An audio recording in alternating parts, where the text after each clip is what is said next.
ago, we talked to Tom Moore, then at Indianapolis, the offensive coordinator. Junior, double, triple, Whopper, finger taste with perfect tacos. This day, this is what Reggie Sanchez not expecting, and it was the backside of Brandon Moore.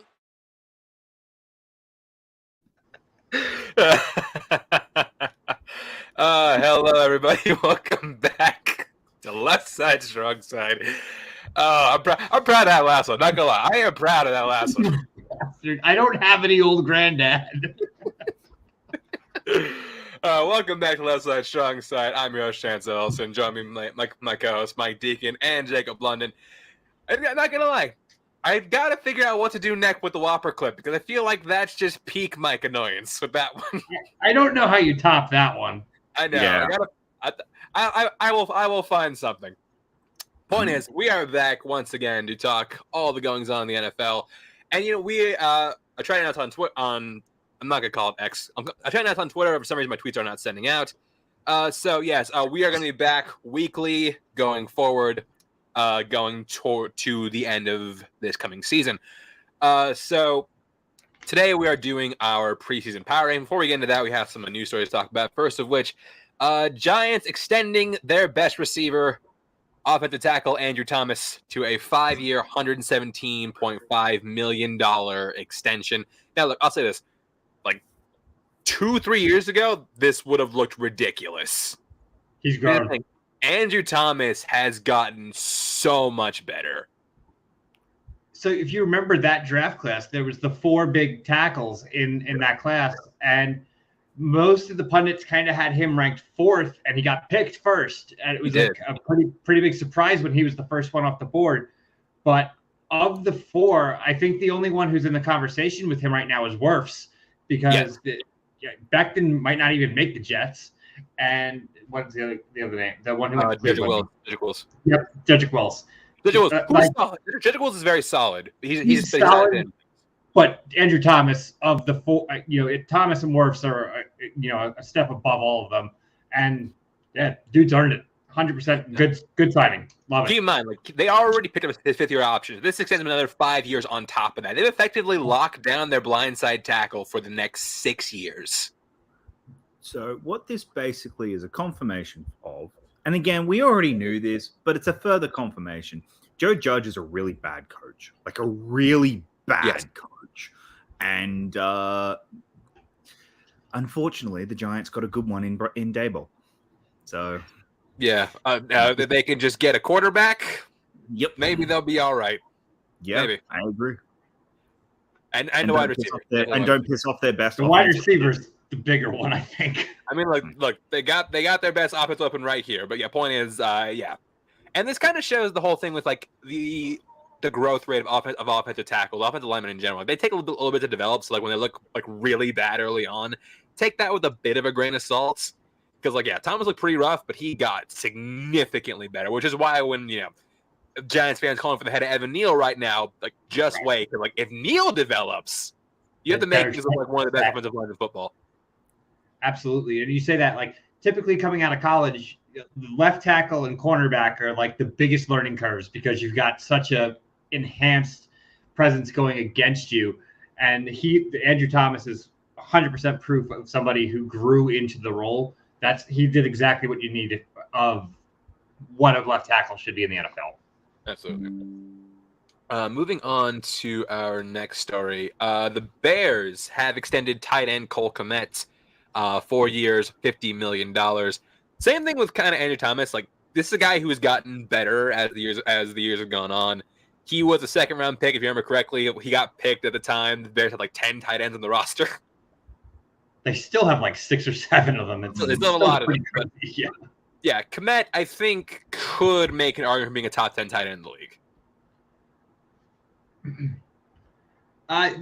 With that, right now, tight end, the past 2 seasons has had such a decline in productivity in terms of, you've got 3 or 4 of them who are, it's Kelsey, and then you got Hawkinson, Mark Andrews, and George Kittle, And then there's a couple of question marks, and then there's just everybody else. If Cole Kmet can simply just get himself into the same conversation as those question marks, it's a logical signing. Yeah, and also like 4 years, 50 million. That averages that to about like 17.5 million per year. No, that's too much. 12.5 million per year. So that's not bad. It's not bad. Yeah. For a tight end, 12.5 in this market. You need give Fields some help. So yeah. Good. I like this. Also coming in the AFC North, the Vikings, after engaging in trade talks for defensive end Danielle Hunter, he signed a new deal he signed a new 1-year deal, $20 million, 17 of that fully guaranteed. I think Danielle Hunter's still one of the premier pass rushers in this league. The Vikings defense need him desperately, and they realize that. That's why they're doing this deal. Yeah. Again, this Vikings defense last year was horrific.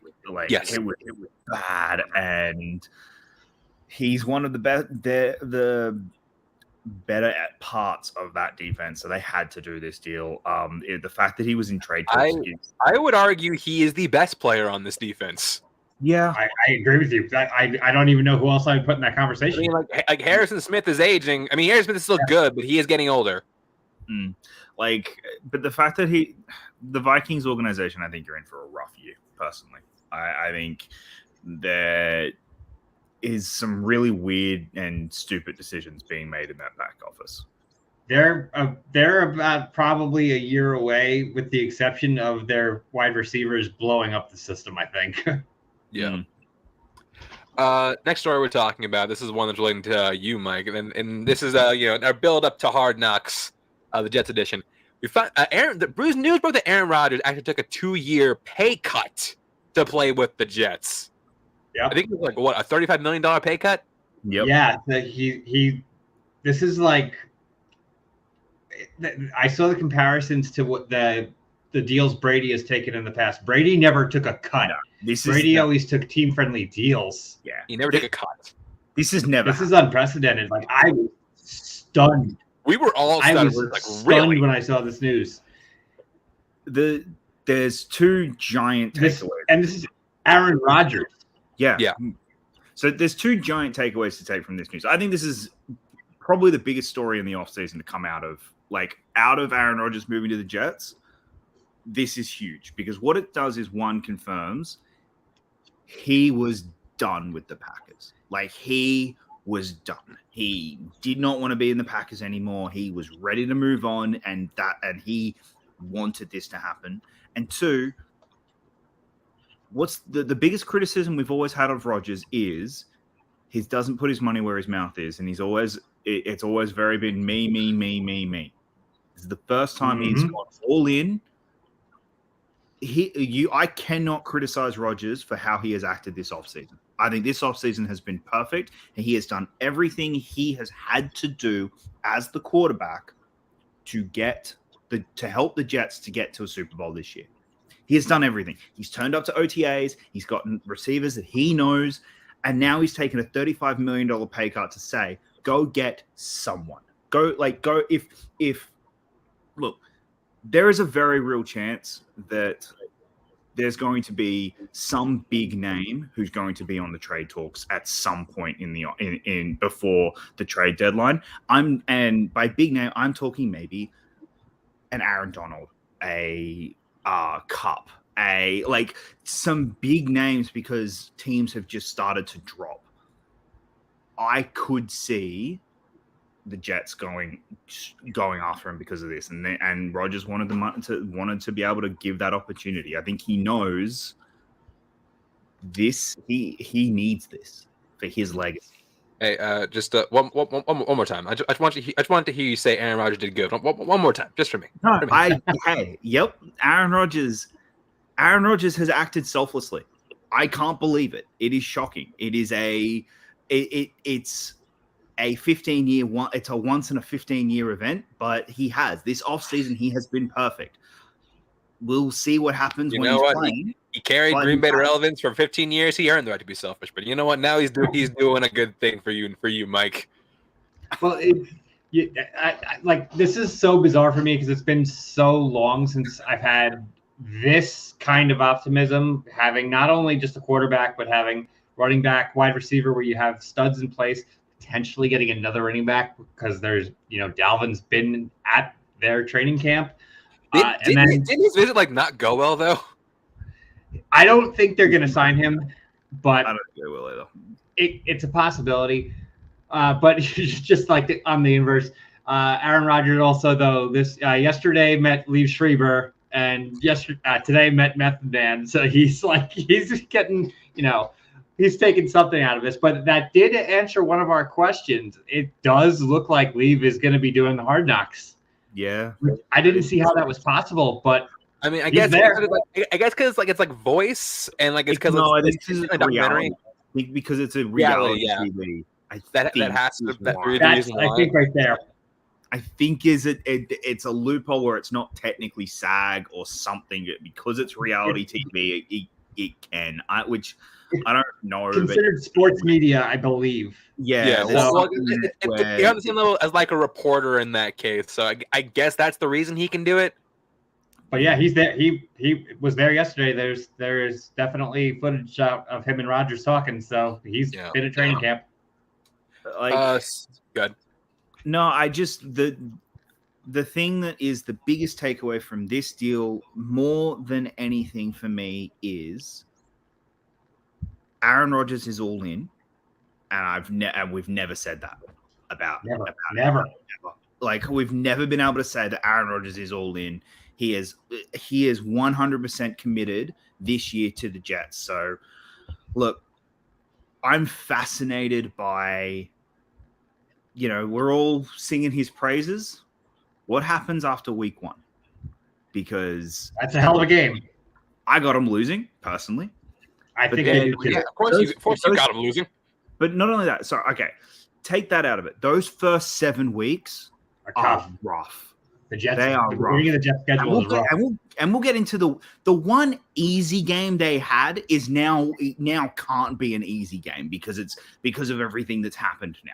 They have a tough schedule to start.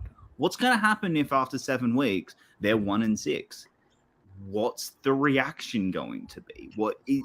Is Rodgers still going to be as committed, or is he now then going to start getting angry? Or that's where I'm really interested with how Rodgers reacts after 7 weeks, because he's never dealt with New York media, and New York media is a different can of It's worms. a beast. It's a different beast. I see Matt Thomas in the comments because we got the Hall of Fame game in 2 days. Oh, yeah, it is. And- Isn't it this week? Yeah, it's on Thursday. Yeah. And the Jets did say he's not going to play long, but Zach Wilson is starting the game. Hell yeah. It's going to be mostly Streveler and Boyle, but Wilson is getting at least the first series. All right. Next, speaking of training camp is officially underway, and this is one of the most injury-riddled training camps I've seen in a very long time. We're not going to go over every injury, just the major ones. First of which, Satan has been injured during training camp. It was announced that Joe Burrow will miss the entirety of the preseason. I imagine he has some kind of calf injury. It's not incredibly serious. I think he'll be ready to go week 1. But if you're a Bengals fan, this puts you on edge. Back-to-back years he's gotten hurt, and almost to the day. It's Yeah. I think it was 2 days apart. It was the 25th and the 27th. It's eerily close to when he got hurt last year too, or had surgery last year. It was surgery. Yeah. If I'm the Bengals, I seriously consider resting him for those first 3 games. And it depends on where he's at. Okay, but here's the problem. Those 3 are tough, are really, really, really tough defenses who like hitting quarterbacks and who have the players to hit quarterbacks. All right, you've got the Browns. Very, very, very much enjoy hitting a quarterback. Some do with a helmet. Exactly. And then You hear that, Miles? Get him. And then you got the Ravens. That's another tough one. And then Aaron Donald for the Rams. Those are 3 really tough games where he could get very injured. Now, Suck it up, Joe. Play. But then after that, you go Titans, Cardinals, Seahawks, 49ers. Now, 49ers is a tough one, I know, but then you'll have at least 3 weeks to just Get your sea legs under you. yeah, and they're a bit easier. So if I'm the Bengals, I seriously consider looking at that, depending where he is. Obviously, if he is 100% healthy, if he comes back and says, "No, I'm fine, I'm all good," then cool. Play him against the Browns, but I don't. Yeah, this is rough. This is bad. This is a very, very bad. Yeah, for the Bengals, yes, it is. Yeah. So I mean, again, I don't think it's like that serious, but we'll see how things turn out. The other major one that happened, this was big one. Jalen Ramsey. Okay, so reports came out that Jalen Ramsey had I think it was a knee injury. He was getting I'm not sure his knee. Don't quote me on that, but he had an injury. He needed some kind of surgery that was potentially going to put him out for several months. Now, reports came out today or yesterday that it might not be that serious. It could be back sooner than expected, but yeah, Ramsey was the prize acquisition of the Dolphins this offseason, and to see him go down this early, that's not a good sign. But you know what? It's okay. It's okay. You know why? They got Eli Apple on a 1-year deal. I saw this just like, wait a minute.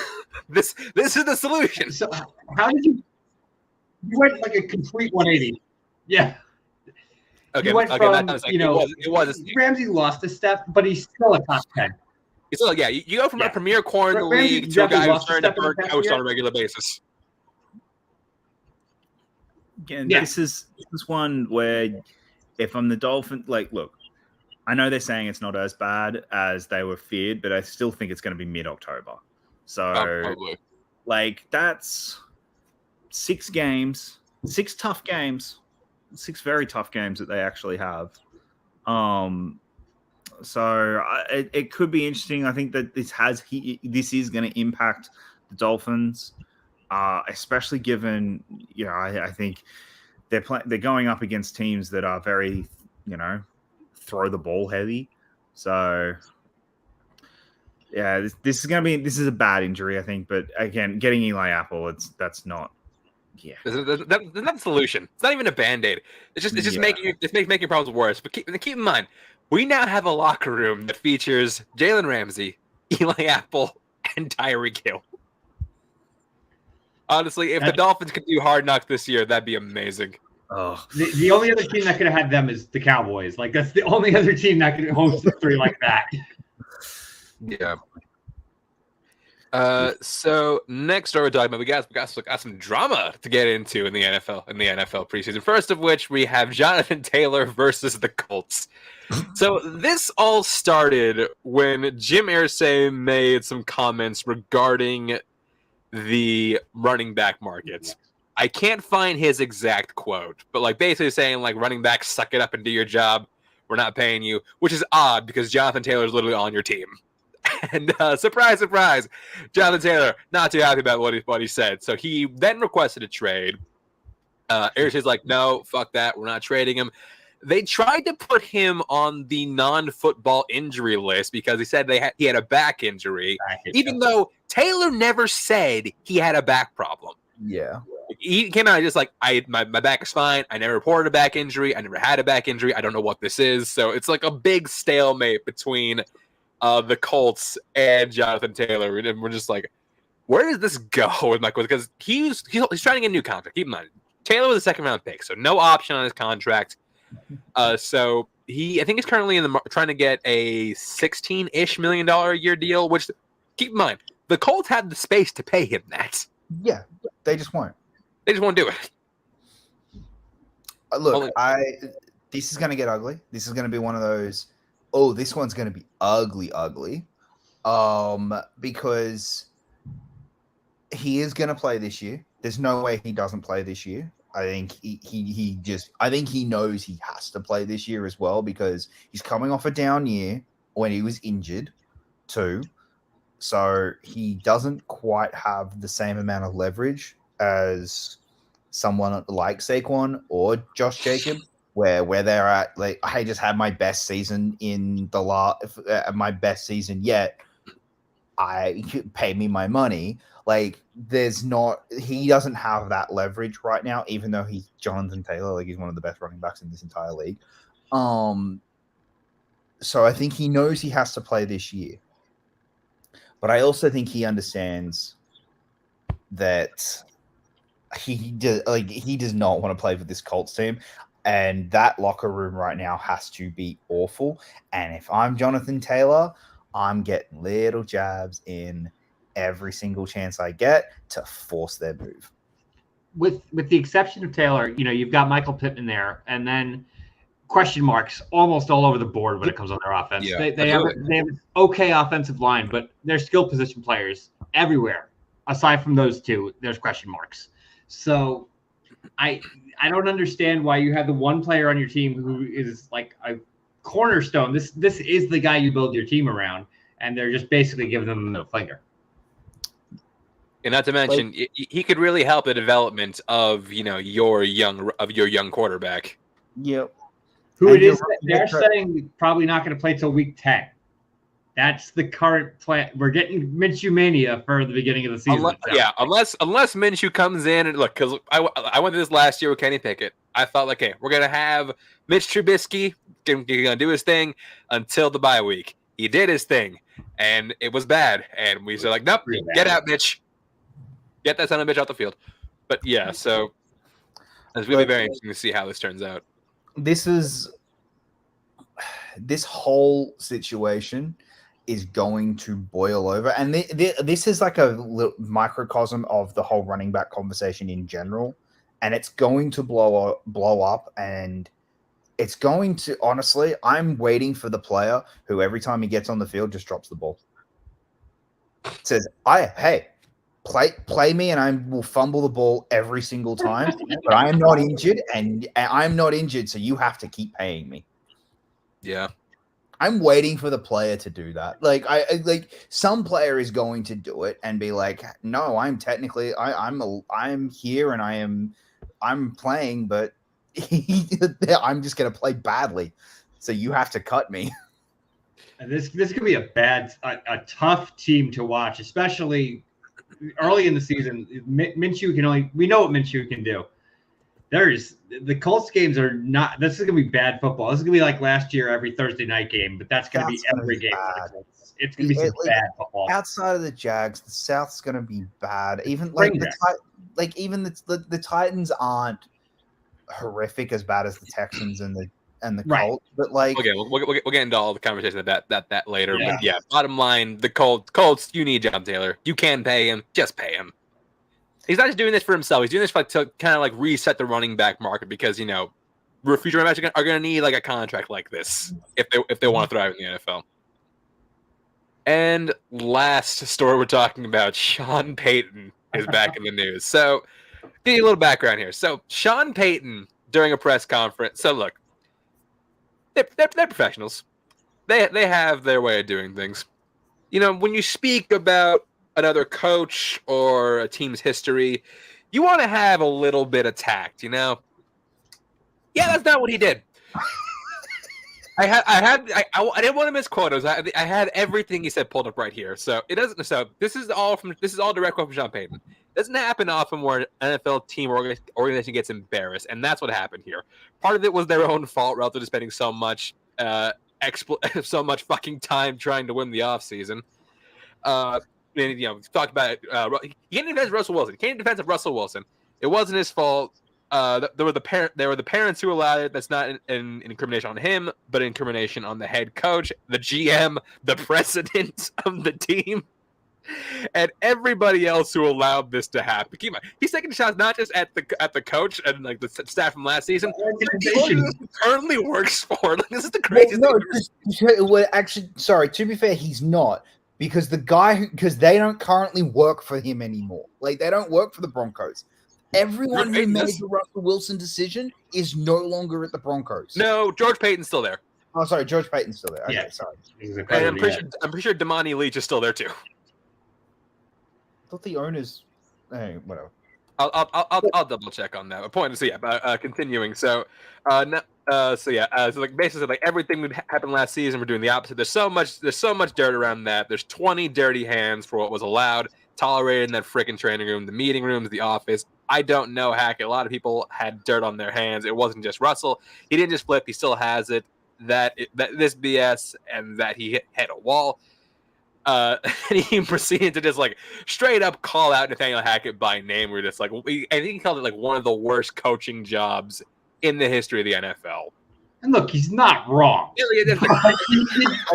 He's not saying anything that we have not said for months on this show and in private. But you don't just say that. Yeah. Now this caused what's his name? Robert Saleh, head coach of the Jets, to chime in. Well, yeah. And it is like, hey, yeah, bro, like what you doing? Like that's disrespectful. You can't be doing that shit. Then Aaron Rodgers chimed in, Nathaniel Hackett, that's his boy, OC of the Jets. It's like, I love Hackett. Keep my coach's name out your fucking mouth. Like about to pull Will Smith. Now keep in mind, these two teams play each other in week 5. Yep. That game is gonna be electric. Fireworks. When I said that the Broncos, the Jets had a fairly like easy game. They had one. It's not anymore because it's this game. This was their like kind of easy one out of their opening schedule because they go Bills, Cowboys, Patriots, Chiefs, Broncos, Eagles before the bye. Like that's their first 6 games. The Broncos is like the one where you're just like, that's your easy game. Not anymore. They don't have an easy game. They have to be up for all 6 of them. That's a brutal start of the season. This whole thing has been like you're right. What he said about Hackett is 100% true. There are 32 people in the league who cannot say it, and he's one of them who can't say it. And that's just you just don't do it. That's unprofessional. Yeah. To his credit, he admitted it was, and he's come out and has said, that was wrong. I shouldn't have said it. I'd like us all to move on. Good luck with that. I think he's kind of realized, oh crap, I've now painted a target, and this whole thing started because, and you're not gonna like this, Chance, I think he knows Wilson's washed, and he knows Wilson's washed, and he is coming out trying to defend him really because people are seeing it in training and people are seeing it and they're going, this ain't gonna be good. We made the wrong decision. So yeah, I will find this out. Sorry, go. Yeah, well, as I said, we're gonna find out. I hope that the NFL Films caught the Jets watching that interview. And on Hard Knocks, we see the reaction of Joe Douglas and Robert Saleh when they see it. Like in real, like I have fingers crossed that we see that on there because that would be just fantastic TV. Yeah, no, I agree. But so Raiders, Broncos play. Man, God damn it! Broncos have an easy schedule. They go Raiders, Commanders. I mean, Dolphins is tough. Then Bears, and then Jets. They're probably playing Eli Apple-led Dolphins defense. So it's not as tough as you think. Yeah, but like they're more than likely. Okay, if going into that Jets game, they're not 3-1. Wilson is done. Wilson can't play. If they're not 3-1, Wilson can't play anymore. Who is their backup? I don't even know that answer right now. Jarrett Stidham. Oh well, then they're not in good shape with him. Like that's been proven. That's not going to work. Yeah, the hey, 49ers, what do you want for Trey? There you go. Never. Either way, like the week 5 game, that's already my game of the week for week 5. I don't even get there. Actually, no. You know which one? Hey, Cardinals, your contract for our bad contract. That's not fair. Don't do that. Don't do that to Russell. Don't send him to death. Don't send him to death. Hey, Cardinals are about to get a new quarterback called Caleb Williams. So Yeah, I mean that's probably happening. So. We'll talk about that in a second, but or later. Before we get into the actual power rankings, there's one more thing I wanted to bring up because Rodgers is back in the news once again. People flipping out over something Rodgers said, but not what you think. He gave his thoughts on Back to the Future. He, I don't know how this came up in the interview. It's on Back to the Future, and he said his order of the franchise was 1, 3, 2. Do we agree with this? Because I do, personally. I think I do, because 2 is, and here's the thing. I love all 3, but 2 is the most disjointed. Yes, it is. I agree. as someone who grew up, look, I'm 1 is the best. Yeah. Absolutely. No, like you can't top 1. You can't top 1. But like, I don't know. I have fun with 2. I like 2. No, I'm a I 1 like 2. I like 2. It's a I fun think match. 3 is the better film. Yeah, 3 is I the can most agree to that. cohesive. 3 is the most cohesive. Plus, you get like the different point of view where like, the first 2 about Marty, you have one that's about Doc, and I think that's actually very interesting. Well, and not only that, the time travel aspect is there in that they have to get Marty back, but the time travel aspect, they're there. The whole, basically 99% of the movie, they are in one setting, and it makes things easier and more cohesive. So, I think that's I like 2 because of the craziness of it all.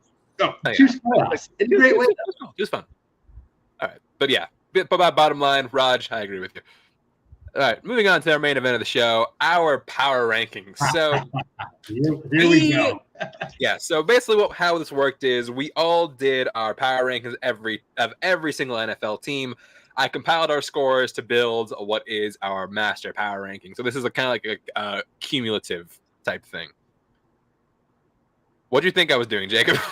No. I was just trying to remember what you said the other day, and I'm now very confused. So I'm confused as to what all your number 1s are.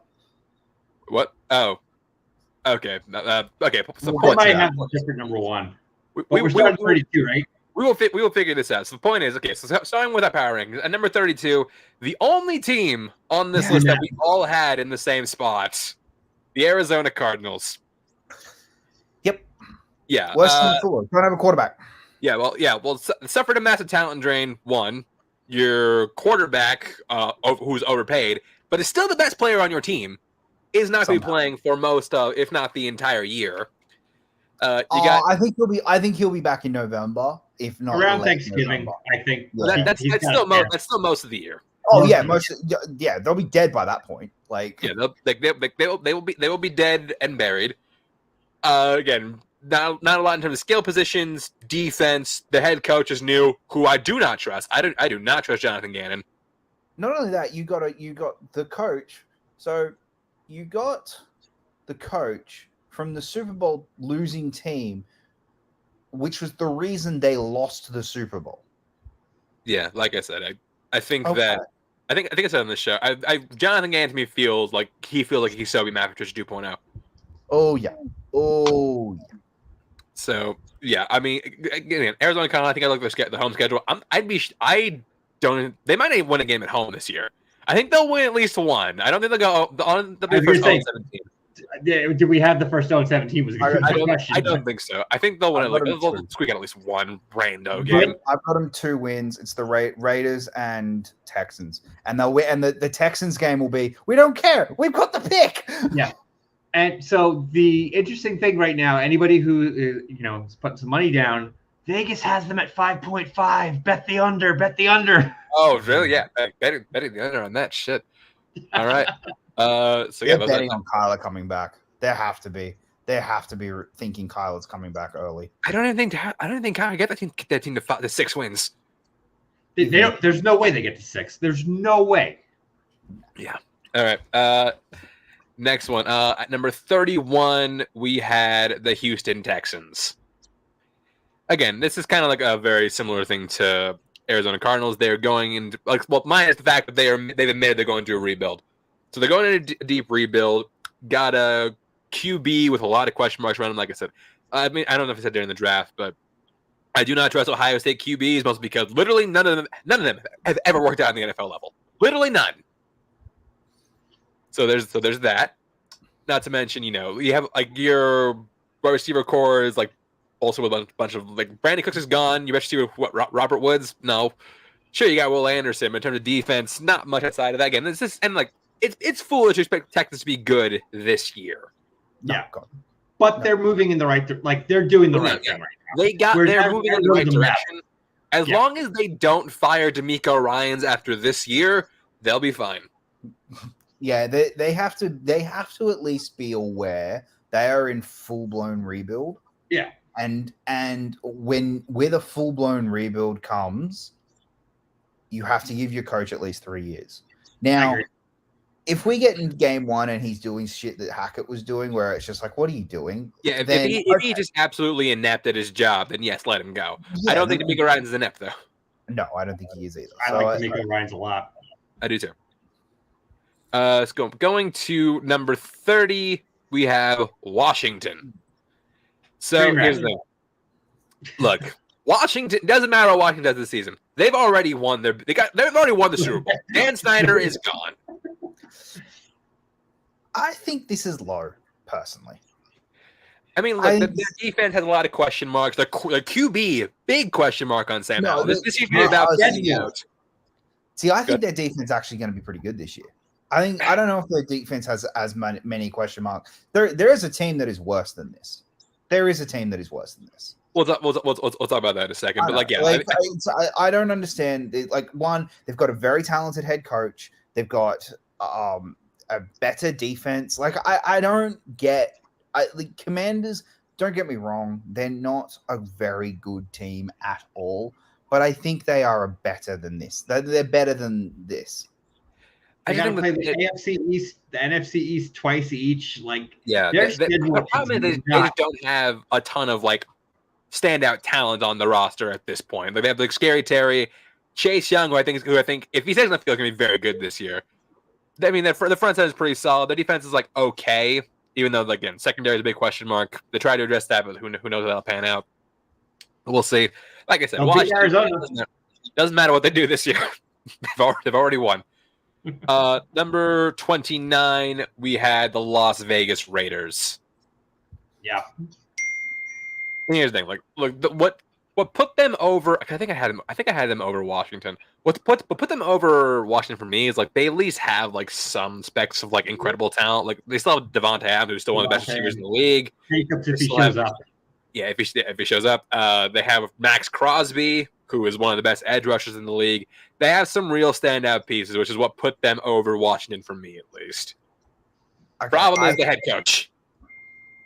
So not only that, I think it's the head coach. That O-line is horrific. Yes, it is. And Jimmy G. You have Jimmy G.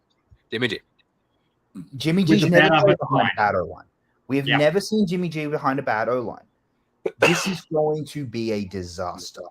I don't understand. The Raiders are a bad team. They play the Chiefs twice. They play and they play the Chargers twice. They have a rough ass schedule.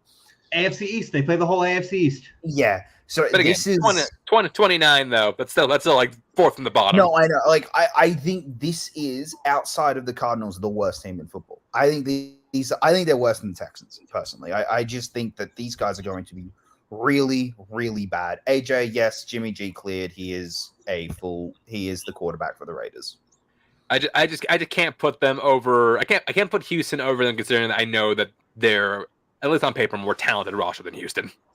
Yeah, but again, I'm right now. Josh Jacobs isn't coming back, and I don't think he will. As of currently, he will not come back. And who I think D'Amico is going to be a better coach than what's his name? Daniels. We'll see how that turns out. But right now, I'm going with I went a little proven over, speculative. So that's why I got here. But still, 29. Still not a great spot. It's still really bad. Really bad. Oh yeah, no, they're a bad team. They're a really bad. All right. Number 28, the Carolina Panthers. Again, it's foolish to expect this team to be good, considering that they just traded a whole haul to get what is hopefully the new franchise savior in Bryce Young. Big problem is they have a lot of question marks on the roster. Yeah, quarterback. O-line still a little shaky, unless Ikwonu takes a big leap forward this year. Receiving core not not great. Adam Thielen going to be leading it. Yeah, Adam Thielen, who isn't he like 31? Yeah. And Miles Sanders going to be leading they've got old players and a young quarterback. I guess it's good for getting Bryce his ready for development. getting him ready for it, have the mentorship, but they don't have any first round picks for a few years. Like It's just next year. It's just next year. Okay. So, but at the same time, like this team was a mediocre defense at best last year, and they really didn't do anything to shore that up. And, Bryce is going to have growing pains. I think Thielen's going to get a ton of 4-yard catches this year that are not going to amount more to anything than a 3 and out. But They do still have DJ Moore. no, they don't. No, He's in they don't. Chicago. No, they don't. Oh, that's right. Yeah. But they also have. Look, they've got a really good head coach as well. Frank Reich's a good head coach, who I think we're seeing now with the Colts was definitely hamstrung by a really bad owner. So And not having a quarterback. Well, now he's got a quarterback. Yep. He doesn't have much else aside from Brian Burns, who's still a fucking stud. Other than that, Carolina Panthers probably it's gonna be a long season for you, but again, it's kind of be expected. You're in full reload mode. Embrace it. Chicago's getting a nice draft pick. Oh yeah. Up next, number 27. Speaking of which, the Indianapolis Colts. Yikes. Yeah. Yeah, keep in mind this is a team that we thought was going to be a playoff contender last year, season. Yeah, that didn't work out at all. Now look, you got AR-15, you got your hopeful new quarterback, but I wouldn't rush him into action. I think he's still trying to develop. You might not have Jonathan Taylor. If they don't have Jonathan Taylor, there's an argument that Houston's better than them. Look, behind the curtain, this was done a lot before the Jonathan Taylor stuff. They'd be a lot lower. This was. We said all this before all the Taylor news broke. I would be having this a lot lower now because this I don't know. Richardson probably will start week 1. No, he won't. There's no fucking way he starts week 1. Did you watch him in college? He wasn't ready then. Yeah. You start Minshew. I don't know. This I'm like, if you start Richardson week 1, you are asking for trouble. Yeah, because he won't develop. He needs to sit for a little bit and just hold the clipboard and learn because he is so unrefined. He's way too raw to put into action week 1. But you have to piece on hope if the offensive line bounce back and the defense can actually show up. I know you lost Stephon Gilmore, but you do still have Shaq Leonard, who's one of the best middle linebackers in football, and DeForest Buckner is still a pretty damn good defensive lineman. Again, this is I think a pretty solid placement, but still I'm not expecting a whole ton from this team. They're in for a rough year. Yeah. Yep. Number 26, the Tampa Bay Buccaneers, and Baker Mayfield. This is what you did to this team. Sorry, Baker. I mean, not only that, they still don't have. I'm not sorry. Screw you, Baker. Look, this is we went all in with Tom Brady to get a Super Bowl. We got a Super Bowl, and hey, now you're paying for it. The credit cards come due. That's what it is. Hey, we hold the ring tight because guess what? It's come due, and you're now in full blown rebuild mode. So you were talking earlier. You mentioned potential A-list players that could be traded. Mike Evans. Yep. Yeah. Mike Evans, Chris Godwin. Yeah. Shaq Mason. No, not Shaq Mason. Levante David. There's a lot of they have a lot of really good pieces. Only problem is they have a head coach who was way in over his head, as we saw last season. Yeah. Absolutely. Yeah. He's going to be. It's going to be Kyle Trask by the end of the year. They have to see what they have with him at this point. Yeah. I honestly, and again, Mike Evans, saw a really great receiver, has had 1,000 yards every single year of his career. I firmly believe this will be the first season he does not have 1,000 yards. Unless he gets traded. Unless he gets traded. He's probably my number one out of any player in the NFL. I think most likely to get traded before the deadline. Mike Evans is he's the guy. Yeah. Up next, number 25. Bring me joy. The New England Patriots. Yeah, They're they're gonna be so happy. After keeping you under their boots for the better part of 20 years, Mike, now you're looking down at them, and it should feel Yeah. good. You too, Jacob. But although you haven't been a Bills fan for 20 years. Again, look, they're on. Okay, this is on paper they are this bad, and I 100% agree with it. I think they're going to be better than this, though. They always figure something out. They get somewhere. Like, here's the thing. Like, Bill O'Brien is a good offensive coordinator. He's a Yes, he is. horrific general manager, but And a he's a horrific coach. good. Well, here's the thing. He wasn't a bad head coach. He was a horrific general manager, but he wasn't a bad head coach.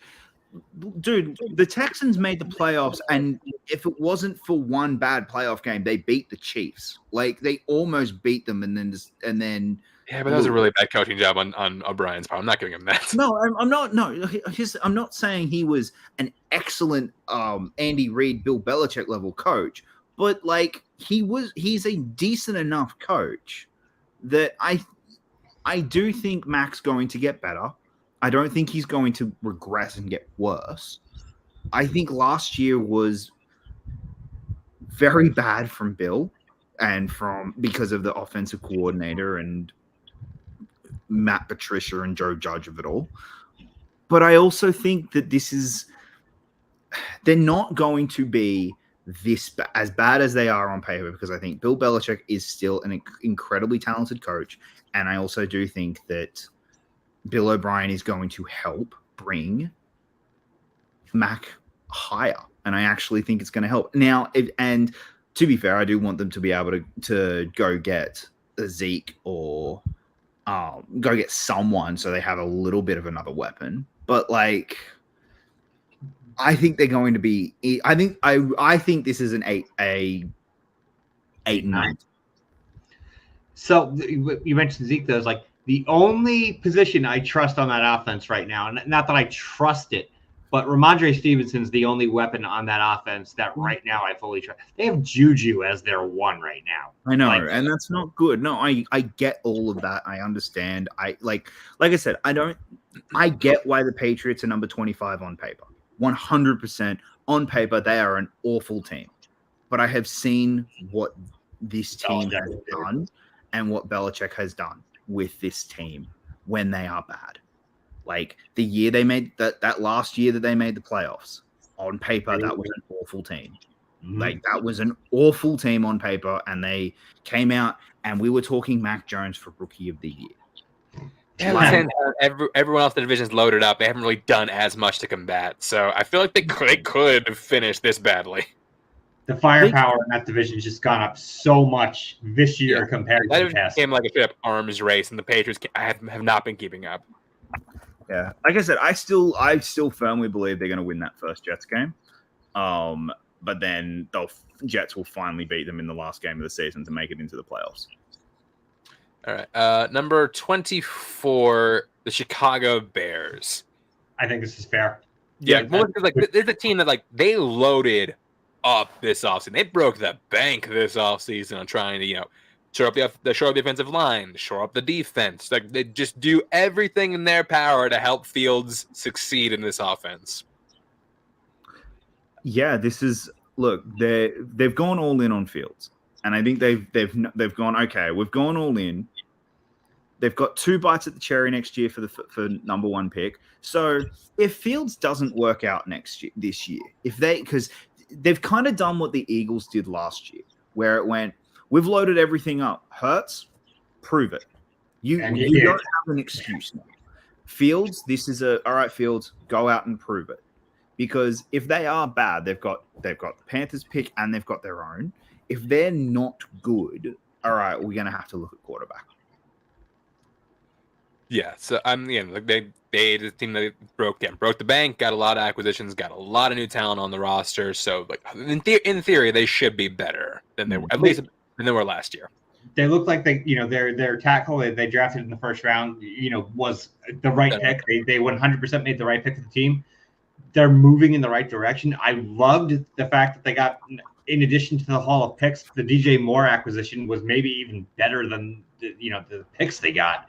So they've actually got a really solid one. They've got DJ Moore, Darnell Mooney, and Chase Claypool. I know Claypool is having difficulty there, but he's your 3. That's a pretty solid wide receiver core. Like I know that they now are going to looking at kind of a really almost an Eagles situation at running back, where they got the committee where it looks like Herbert's going to be leading the way, but you got a bunch of other question marks. But I think as a whole, this team made from where they were last year to where they are now, they've made a leap. And it's not I'm not talking Super Bowl or anything like that, but you're talking the team that had the number 1 overall pick technically last year to where they are now. They went up 9 spots. So that's you're going in the right direction. All right, moving on. Number 23, the owners of the Chicago Bears, the Green Bay Packers. Talk about the opposite. Yeah, talk about the opposite. This is a team that is on a downward trajectory fast. This is again, like the Patriots, 100% in the right spot based on the talent they have. They have one of the easiest schedules in the NFL, and I'm sitting there going, they're going to make the playoffs this year. They make the playoffs. They have one of the easiest schedules in the entire NFL, and it's one of those. Even if Jordan, not saying Jordan Love's going to be another Hall of Famer, but if he's just good, like if he is just good, they're going to make the playoffs, and it's just going to be one of those. The fucking Packers again. I honestly can see it this year. I really can see it happening. There's just so many question marks regarding Jordan Love. Absolutely. Everything about this is this 23 is all because of Jordan Love and the coach. I think coach has got question marks now of, all right, do it without Rodgers. Yeah, see how good you are without Aaron Rodgers. Yeah, let's see how good you actually are. But again, I just have a gut feel about Packers this year that they're going to be one of those, and we're all going, man, both teams kind of won the trade. I mean, again, depending on if Jordan Love is good or not. Aside from this, again, they once again chose to ignore receiver in the drafts, and they're drafting an edge rusher. Defense has a lot of question marks behind it. God. Their wide receivers you're now looking at Christian Watson, who, yes, he picked it up at the end of the year. He was a touchdown machine, but he was still only getting like 2-3 receptions a game. And the rest of that wide receiver core it's nothing to write home about. Like we just talked about how the Bears improved. The Packers wide receivers is nothing to be scared of. You put them against a shutdown corner, I don't think either, him or Dobbs is going to do much. You got a solid run. Aaron Jones and AJ Dillon is solid. You can't really. There's a lot of questions regarding the offensive line too. Yes, there you go. Yeah. So again, Packers. This is going to be a very indicative season of what your future is going to look like, and I'm actually very curious to see what happens.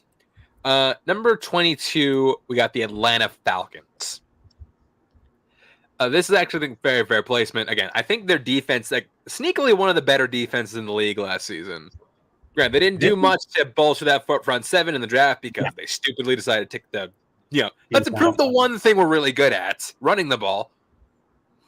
Algier was doing very well. Like Patterson started the year well, and Algier at the end of the season actually was doing pretty decent. Like it was not their biggest need by any stretch. Obviously, Bijan looks like he could be potentially a generational talent. But the Falcons were one of the toughest teams for me when I put this list together to pick the spot for, because there's so many. It could go in either direction. Like you could tell me they're going to win 4 games, and I believe you. You could tell me they're going to win 10, and I believe you, because I don't know. This is one of the toughest teams to forecast for me. Yeah, I was tossing and turning between them or the Saints. Like they're kind of roughly in the same area for me personally, and I just am looking at it going, I had the Falcons slightly higher just because I think they're the better team in that division, and I think that they're going to get quite a few wins because of that. But again, this all comes down to the quarterback. How well is he going to play? Yeah, again, it's about finding out is Desmond Ridder legit? Can he be the leader of our team? Yeah, like there's a few teams that have that question mark over them this season. I think the Falcons are one of them. Yeah.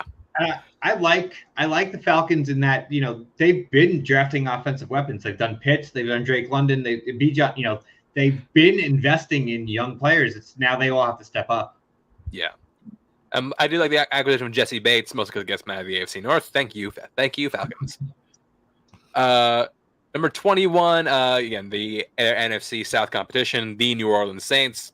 And this comes down to, again, I don't trust the head coach. I don't think Dennis Allen's all that great, but I do like Derek Carr. I do think Derek Carr is a legit quarterback. After Olave, though, I don't trust Michael Thomas one bit anymore. No. And we still don't know. Now, granted, I will say the Jamal Williams signing is looking fantastic now because it is looking like Kamara is going to get some sort of discipline. We don't know what yet.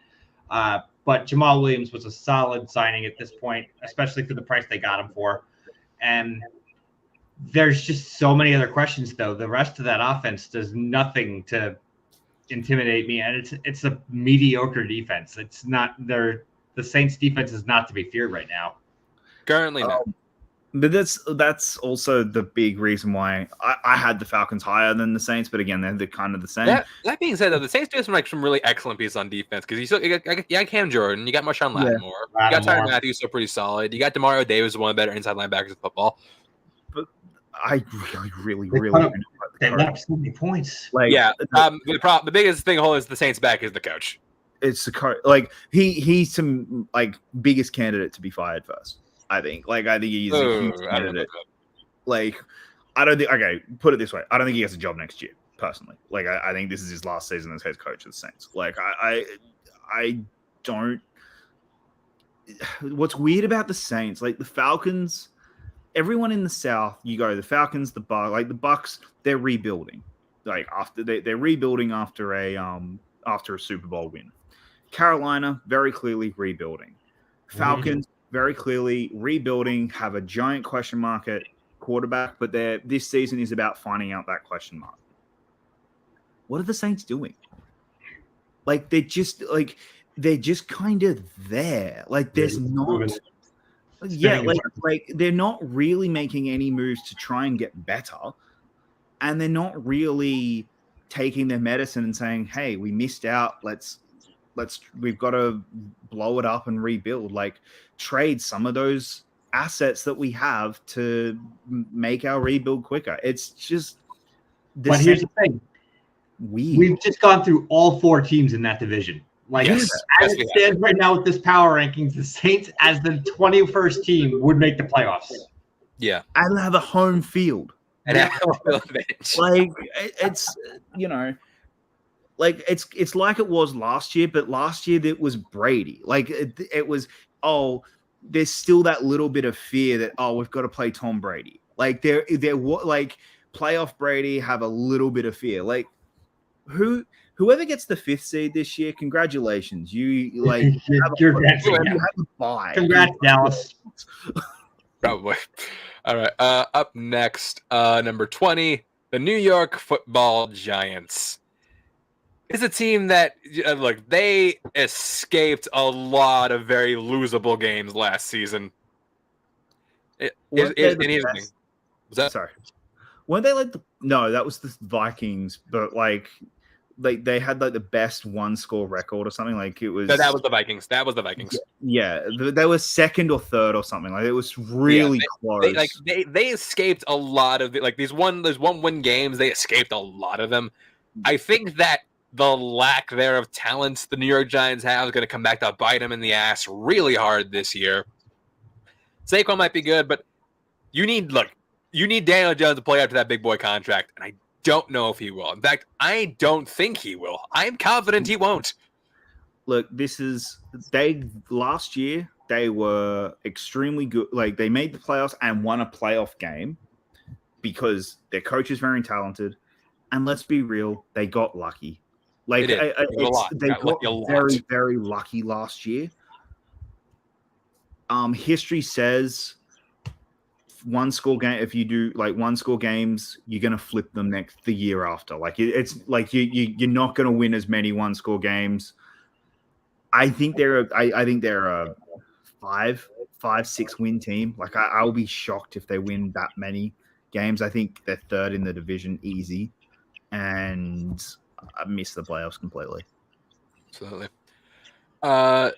Number 19 on our list, the Cleveland Browns.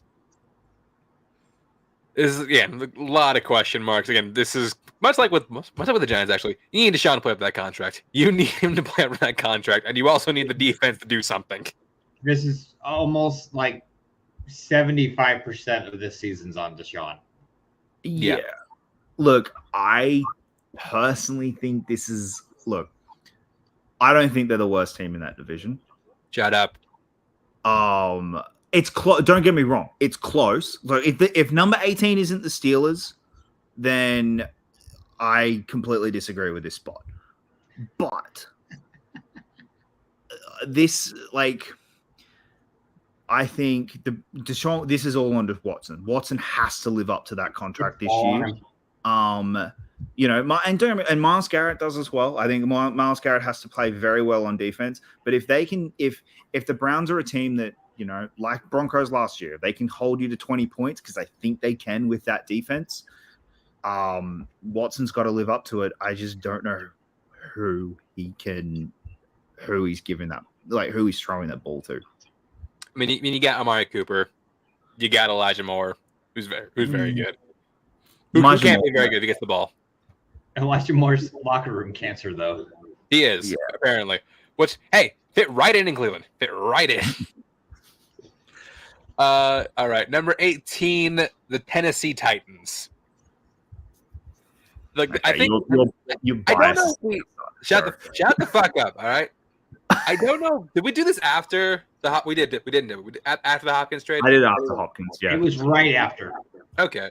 I think Yeah. this elevated the Titans in a lot of our eyes. Yeah, it did. It did for me, and because Hopkins being there, I feel like Henry's going to be able to actually be used. The whole offense isn't Derrick Henry anymore.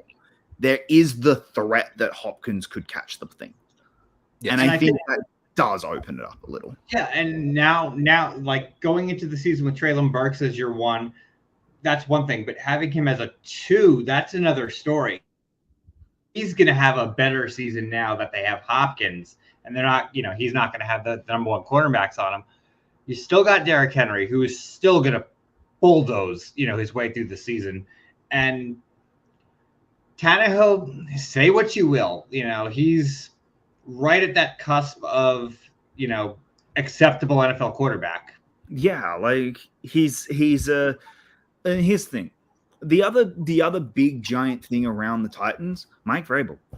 They have a Great very, very good head coach who's not just quietly.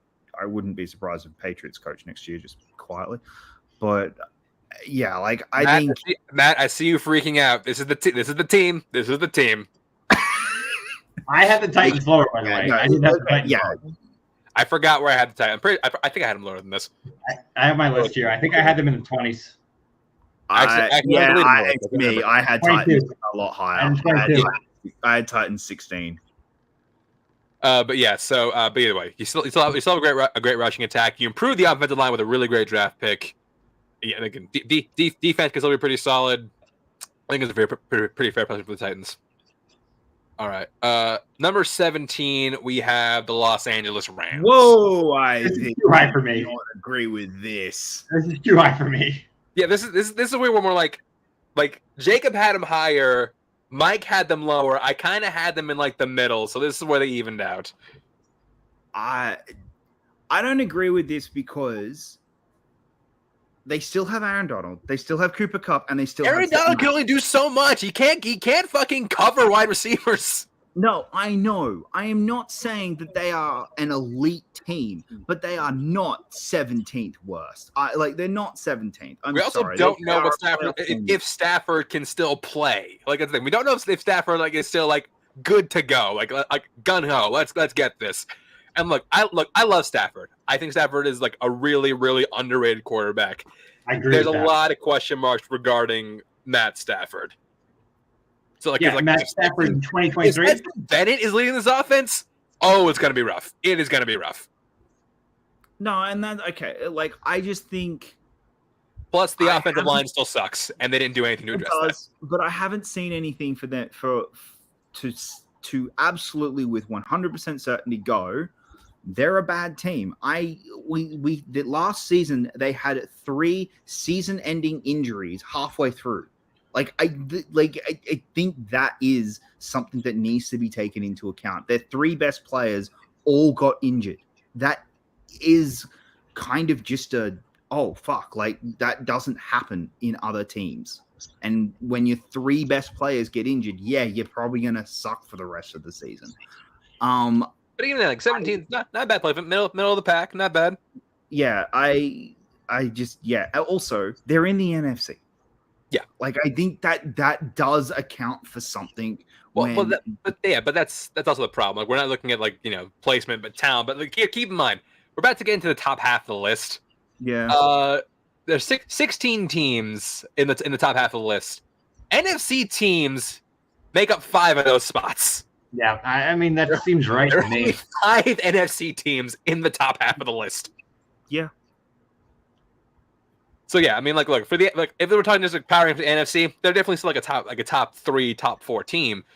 But overall, I think they're pretty middle of the pack. I think it's a pretty fair placement. I think they're too high, but okay. I mean, again, we'll see how it turns out. But yeah, number 16, the Denver Broncos. These are also too high. See, I think y'all sleeping on the Broncos. I think Sean Payton's going to do a lot for this. I feel like we're going to look at last year and say that was an apparition because the defense is still incredible. John, you have a better coach. I think Russell Wilson is going to have a better year than he did last season. How can you have a worse year? That's a low bar. Don't challenge him. Do not challenge him. I do. Yeah, my placement because I had the Broncos higher than both you guys, if I remember correctly. I think my thing with the Broncos is that defense is fucking excellent, and I'm a big defense guy. So I do think that they are going to be. Again, they also have a better coach, so I do think that they will be much better than they were last season. They're not going to be the absolute travesty they were last season. I'm not going to sit here and say Russell Wilson MVP, but I do think they will be at least better than last year. Cooper Kupp is injured. What? Yeah, Cooper Kupp's injured. Oh God, what happened? I left practice early with trainers and did not return. We have not been given an update. Oh, that's not good. Well, yep. So my Rams pick. Say about the Rams now, Jacob. Yeah, I know. Yep, fair enough. I'll cop that one. They're lower. You hear that, LA? Jacob murdered Cooper Kupp. Yep. Okay. Look, this is pretty much where I had the Broncos anyway. I think I was, I think Mike had them lower to balance you out, and this was where I ended up with them. Yeah. I had them 18, so not that much lower. Okay, cool. So yeah, because I was 17th, so fair enough. I think the Broncos are going to be an okay team. The problem is they played the Chiefs twice, they played the Chargers twice. They've got a rough schedule, and I think that. And I think Wilson's coming off a really bad year. And I don't really love his weapons, and I don't really love the offense. We also forgot to mention Tim Patrick hurt for the year again. Oh, yeah. Tim Patrick is just snake bitten. Yeah. So I think that is going to have an impact. And I also think, look, I will admit, they're lucky with their first 3 games being very easy games. Because I think if they lost those 3 games, that locker room turns on him real quick. That you saw it last year. That locker room is 2 or 3 really bad losses away from completely turning on Russell. Yeah. So especially that defense. If that defense is as good as it was last year, and they're still losing games, that locker room's going to completely turn on Russell. And I think that is a concern that Peyton has to that is a concern that Peyton has to be worried about. The other big part of it as well is just everything around what we just saw happen this week. I think you can tell Peyton's nervous. I really do think you can tell Peyton is very concerned about Wilson. Potentially, yeah. But I do think that the Broncos are going to be again pretty good. I can see like notching double-digit wins this year at the very least. You're talking 16 overall. You're talking that these teams that are like in from like 2 picks ago to the next like 2 picks. These are the teams that are on the cusp of being good or bad. Like all of these teams right now are on the borderline. So, Jeremy, I think that's fair. Jeremy, Russell has about $90 million reasons to not retire. Yeah, I don't think his extension he kicked in yet, so he's got a lot of reasons not to retire. He has a 5-year extension that is like 150 something guaranteed.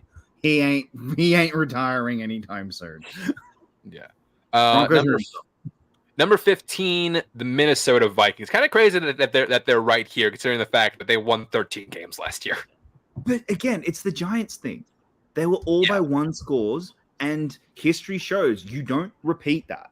Yeah, you don't get better. You don't repeat it. You start 13 losing. wins. We talk about that a lot, but like 13 wins with a negative point differential. Again, that should not happen. Yeah. The Vikings, I don't think are a particularly amazing team outside of their wide receiver core. I think the wide receiver core is where they are an extremely good team. Funny enough, this is exactly where I have the Vikings. But like I think that this year they're in for a rough year. I really think that they're gonna have a target on their back because they were so good last year. And I think there is also the quarterback part of it all. Like Kirk Cousins, his profile has risen more. Because of quarterback. Oh, we got to talk about quarterback. We'll talk about that next week. But yeah. But I can't wait to talk about that actually. But like after that, it's going to have an impact on how, 1, he acts, and 2, how they're played. Like I think teams are going to be kind of lifting for them instead of like if they play the Chiefs or someone like a week later, they kind of ignore the Vikings. They're actually going to focus on the Vikings now. I think that's going to be an impact of winning your division and they were number 2 overall last year. Like, yeah. Not to mention that this team, I think that their biggest issue last year for the past couple of years actually has been defense, and they didn't really do that much to bolster that this offseason or even during the draft. No. All right, so moving on to number 14, the Pittsburgh Steelers. That's what you say. Where did you put them, Chance? Yeah, where did you put them? I'm just so curious. For them to land at 14. Yeah, they had to be top 10. They had to be in top 10 for Chance. Maybe. To. Because there were 20 for me. Maybe. I had 16. Look, I will say, I think people are sleeping on the Pittsburgh Steelers. Shut the fuck up, Jacob. I'm talking. Look, pundits, draft analysts agree. The Pittsburgh Steelers had one of, if not the best draft in the NFL. You had a great developing QB, great wide receiver core. You fixed everything you needed to fix on this team. O-line, hopefully fixed. Secondary, hopefully fixed. Middle linebacker, okay, question mark. We don't know if that's fixed or not. Everybody who played that position last year is gone, and hopefully the new guys are there to fix it. But yeah, no, like this team seems to be trending in the right direction, and not to mention, no team cancers anymore. We don't have a Le'Veon Bell. We don't have an AB. We don't have Big Ben doing his thing. No, it's like the Steelers. They'll find a way. Yeah, no, not this time. Not this time. Not this time. Everything is going to be smooth sailing from here on out. And I did have them as a top 10 team because I think people are not underestimating how good this team is going to be.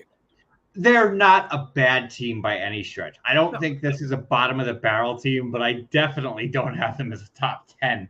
I said to Chad, you're wrong. They are the current equivalent of what the Joe Flacco conversation always was, because they are, to me, they are the line between what makes a good team and a bad team. Are you better than the Steelers? You're a good team. Are you worse than the Steelers? You're a bad team. Yeah, I think, look, you're right in everything you just said. The problem is you have Kenny Pickett as your quarterback, and he is still a giant question mark. And that question mark is going to become an exclamation point after this season. Just watch. Just watch. Sorry, okay. But every other team that has had a giant question mark at quarterback is about 5 or 6 places lower. You know what? They're not. You know what? They don't have Kenny Pickett. We do. They don't have Kenny Pickett.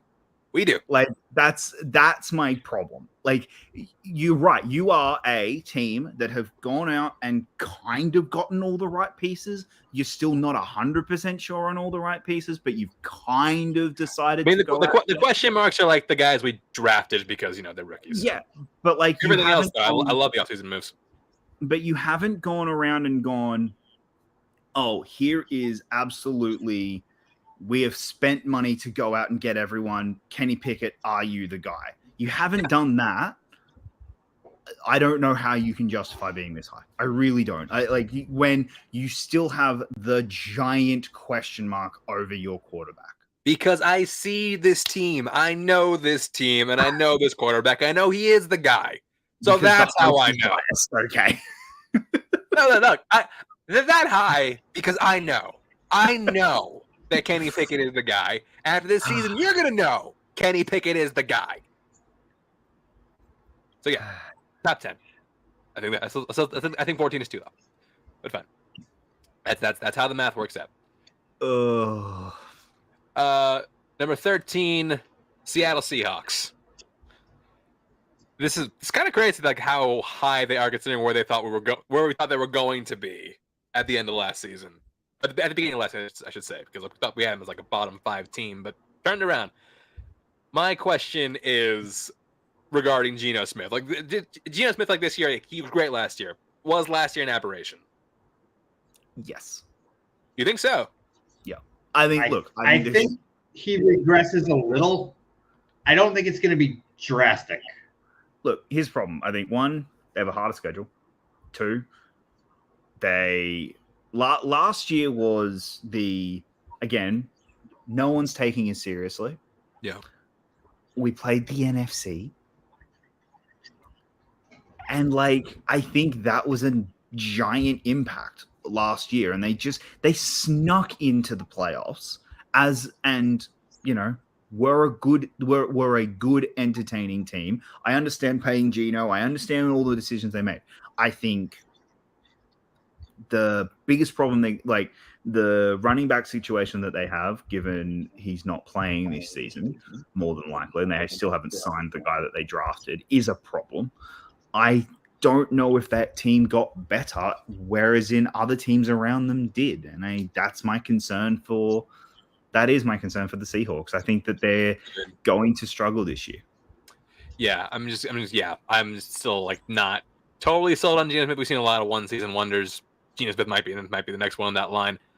But either way, still got a great receiver core. Offensive line got better. The defense actually really showed up last season. I love the addition of Devin Witherspoon to the receiving core, not the cornerback from the DB room. So yeah, I think 13. Again, not as good as the Steelers, but I don't think it's a bad placement.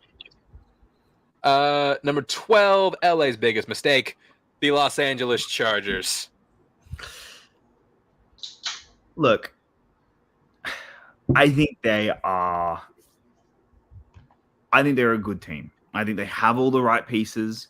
I think they have the right weapons. I think they are going to be a good team this year.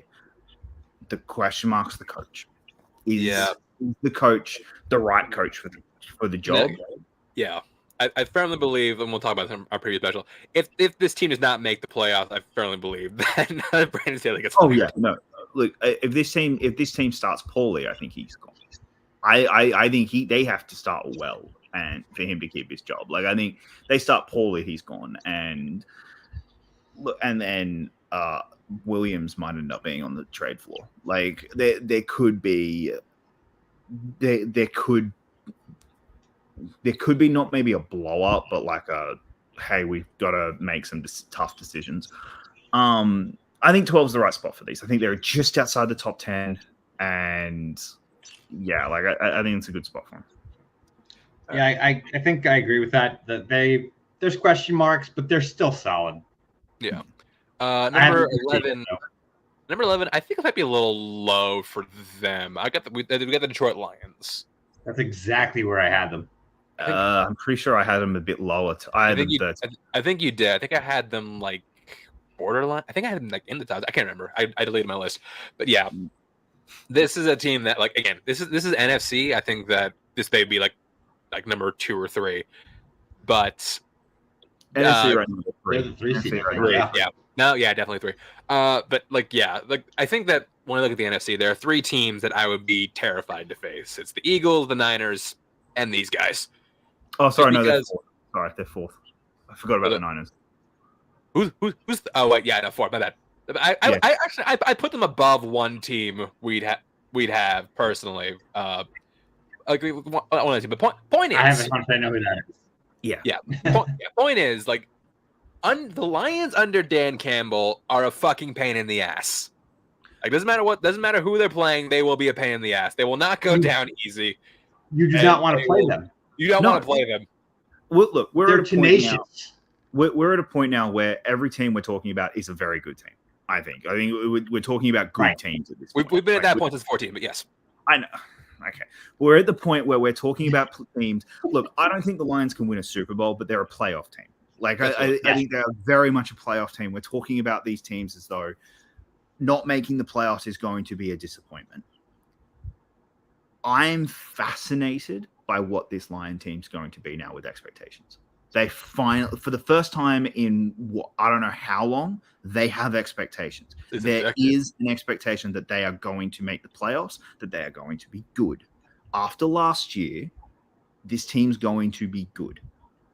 What is that going to do to this team? What's that going to do to Goff? What is that going to do to all the young rookies that they've, or not rookies, but like very young players that they have? They have a lot of rookies too, though. Yeah, and so like I'm really curious where that's going to put the mindset of these players, and where that's kind of why I had the Lions a little lower. It's kind of a prove it. Like I really need to. It's the Lions. I need to see them prove it to me. Like I've been burnt by them before, so I need to see them be able to actually go, okay, you now have expectations.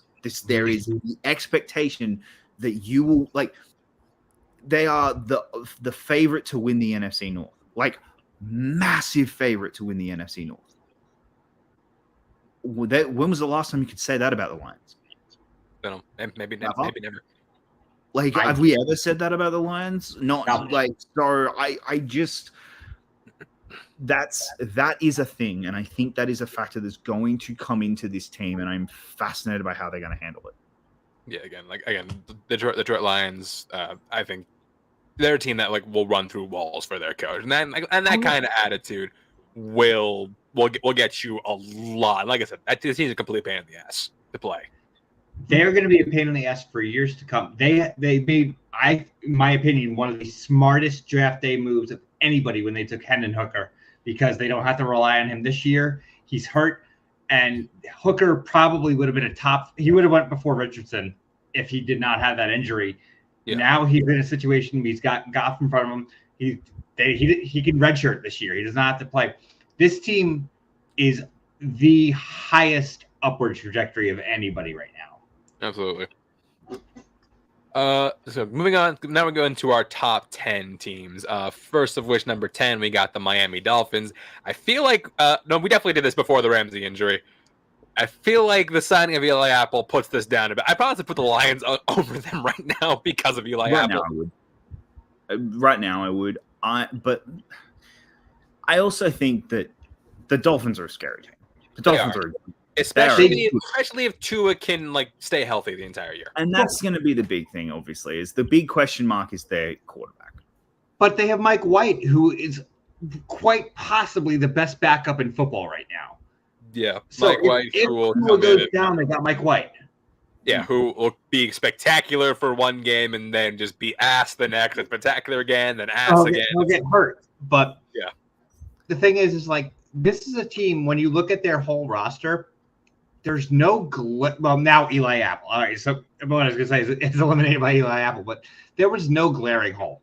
They were solid. They don't have the best running back core, but they have quite possibly the best wide receiver 1-2 in football. They have like a top Easy. 3 They have 1-2 two on ones. football. Sorry, they have 2 ones. Yeah. They're one of those teams that have like 2 number 1 wide receivers. Yo, no, this is easy. Look, I think they're a bit. I personally, I think they're low. This is the team I'm concerned about the most. Oh yeah, They're going to be a threat. They're winning 10 games. Bills fan, yeah. They're probably winning 10 games. Yeah, I'm more like the fact that there are 2 teams we've put higher than this in our division. I think this is the best team in the division. There's really 3 teams from this division that made the top 10. That's how insane this division is going to be this year. I think the Dolphins are the best team in the division right now. There would have been 3 teams from 2 different divisions if you guys had wised up. But the Steelers top 10, like you should have. No. Number 9. This is one that I think is a little bit too high. The Jacksonville Jaguars. I get that. I get they have an easy schedule, but talent-wise, I don't think they can compete with some. I don't think they're better than the Dolphins talent-wise. No, but I think it's more. I more look at them and go, one, they are better at quarterback than the Dolphins, absolutely. But I also think that the schedule does have a factor in this. It is a thing that has a factor because at the end of the season we're going to go. The Jags won 13 or 14 games. Jags are going to get like the 3 or 4 seed. I Like, think to me, more they get than anybody. They're getting the number 2 seed because know the freaking Chiefs exist. Like it's just they're going to be that good this year. We are going to at the end of this season talk about Trevor Lawrence as an MVP candidate because he's going to have 13 or 14 wins. Like it's that schedule is so easy because they play both Souths. Like it's just you look at it and I think that is why I had them so high is just because the team is good enough to seriously get 13 or 14 wins. Trevor Lawrence is probably of anybody in the league the one who is going to make the leap for me. Like he's going to step into the next level this year. I 100% think he's going to do that. This is a team that's so weird. They have such a high payroll for so many B- players, but you're talking B-. They're again similar to the Dolphins.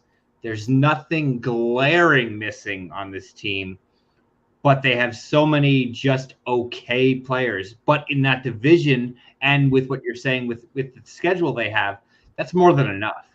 Is it going to get them far in the playoffs? I don't think so. But for the regular season, they're going to be 12, 13 wins is not a stretch for this team.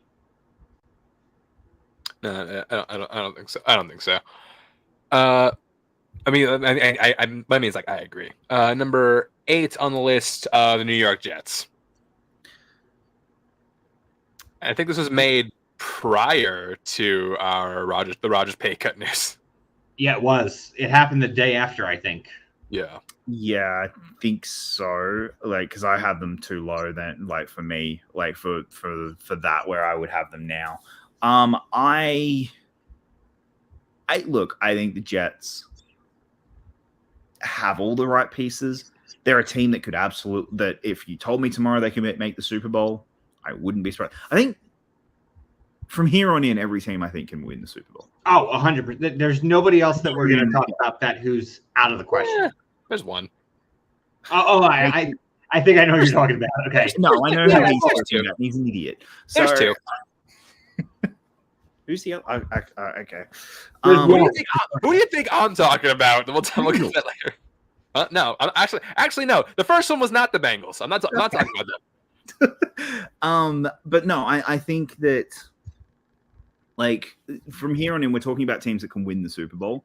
They're a team that can absolutely win the Super Bowl, but I also think this is the right spot for them. I'm fine with the spot. I think this is totally fair. Yeah.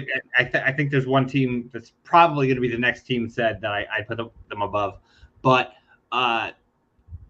if they do click, if they click with Rodgers, and there's a handful of things on the defense that are a little shaky, and the offensive line is obviously still a question mark, but they have such weapons everywhere else. You can't throw against the Jets, which is insane that's insane to think about. Like, just go 2 years ago versus last year. The Jets have probably the number one cornerback set in the league. You can get them with tight ends against the safeties, but wide receivers are not going to do much against the Jets this year.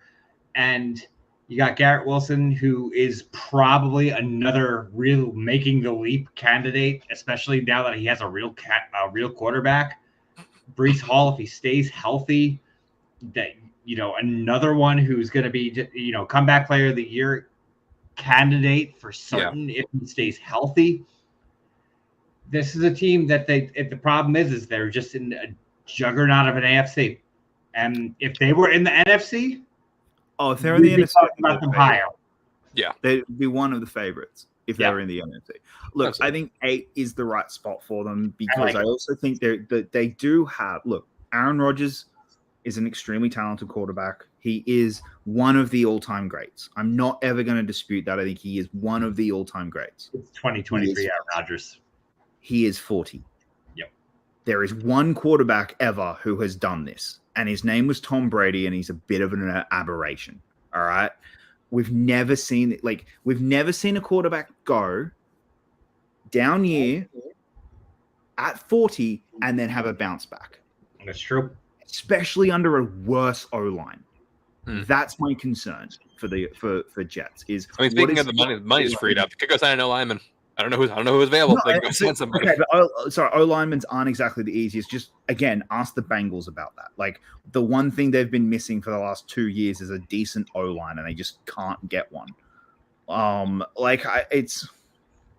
This isn't a sure thing.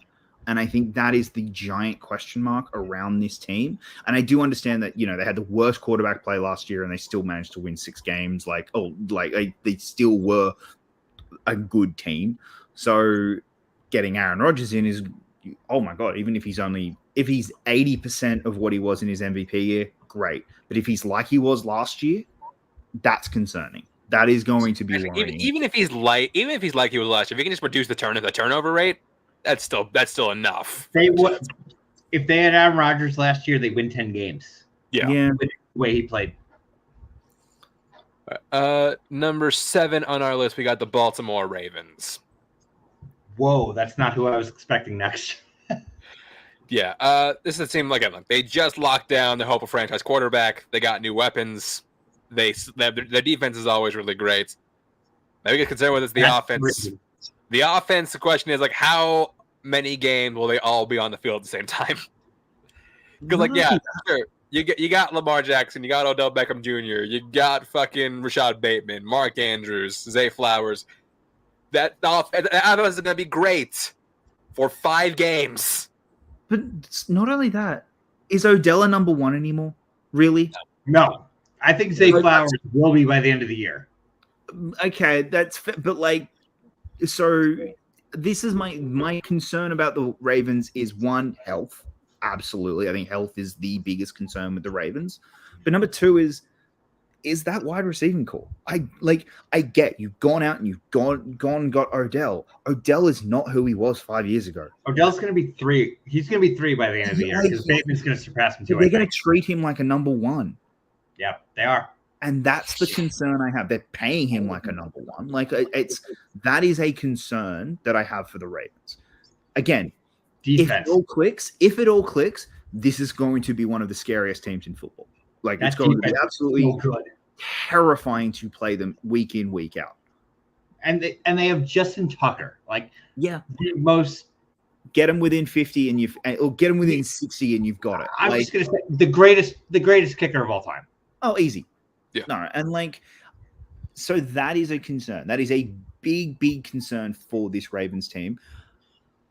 I also question how far away are we from. I also question that defense as well after last year. I think that was not great. No, the defense wasn't the reason they lost against Cincinnati. They They always lost against figure it Cincinnati out. because of the one stupid QB Oh sneak no, call. okay, no. Sorry, the playoff game. I agree. Yes, the playoff game they lost, but I'm more during the season. That defense wasn't great. Yeah, but didn't they get rid of their? Oh, no, they got rid of their OC, not their DC. Never mind. Yeah. So like it's a new offensive. Like there are a lot of questions around this Ravens team, but I think also, but they are also the team where if it clicks, they're scary, and I'm terrified to play them. They're playoff bound unless they get riddled with injuries. I don't. No. All right. Number 6, because like the Steelers are gonna take their playoff spot. Watch. You watch. They're gonna take that spot. They're gonna take that spot. I'm calling it now. Number 6 on the list. Wow. Look, as much as I hate to admit it, yes, the Cowboys are a pretty damn talented roster this year. I think this is Too low. high. I think Low? Yeah. Wow. Yeah. The biggest thing holding the Cowboys back, been saying it for the past 3 seasons, yet he's still here, Mike McCarthy. It's all on him now. This is the make it or break it year for Mike McCarthy. Like it's all on him now, but it's also all on Dak. There is no more excuse. There is nothing that can be held against that can be like it was Kellen Moore. It was nope. This is Mike and Dak, and their legacy and everything is tied to each other right now. This is it for them. I think they are a very good team. I really do. Oh, I agree. I think this is a very good team, and I think these guys can go. Look, I think they're going to make the conference this year. I really do. And this is the year that they. I have them at 10. So, like, again, I think Yeah. anywhere from like 11 on, the teams are really good. And we were saying from 8 on, these are all teams that could potentially make the Super Bowl. Yeah, and 14 on. Any team with the Super Bowl. I do think, like, right now, Dallas has a lot of weapons. There are there's a couple of teams we're going to talk about who are ranked higher, and they're ranked higher for a reason. That as a whole, Dallas has more completion than some of these other teams do. However, it's a matter of can the key pieces, aka Dak, step up to the point that he's reaching the levels that these next 5 teams we're going to talk about are. And the next 5 teams, I think, are the right 5 teams. We'll see where the order winds up being. But CeeDee Lamb is another guy who is on the cusp of superstardom. And if they have Michael Gallup healthy as a number 2, that's one of the best number 2s in football. Yeah, and you asked like what team I was talking about. I said like any team make Super Bowl. I said no. This is the team. I know this team. At some point they will fuck this up. Look, I can appreciate that, and yes, I do have a feeling that they are going to fuck this up. But at the same time, on paper, I think I may just be buying into the hype of it all. But I think it's a dangerous drug. It's a dangerous drug. Look, I think there is also you can't look. I don't have them above the Eagles on my list at all. But I do think there is that division is cursed. You do not win the division again. Like so I think that is going to be a factor. I think the Super Bowl hangover is going to be a factor. I can see the Cowboys being neck and neck like they were last year. They were a 13-win team last year. Mm-hmm. And again, they weren't great last year. Like I think this is a good team. And I think I could see them going on a really good run next year. Going into our top 5, number 5, Jacob, your boys, the Buffalo Bills. Kind of crazy when we were talking about this list initially. You said like I had none of our teams in the top 10. I'm just like that's fucking ridiculous considering you. I did change it around. Look, here's my thing. I am worried this year about. I understand. I am very, very worried. this is it.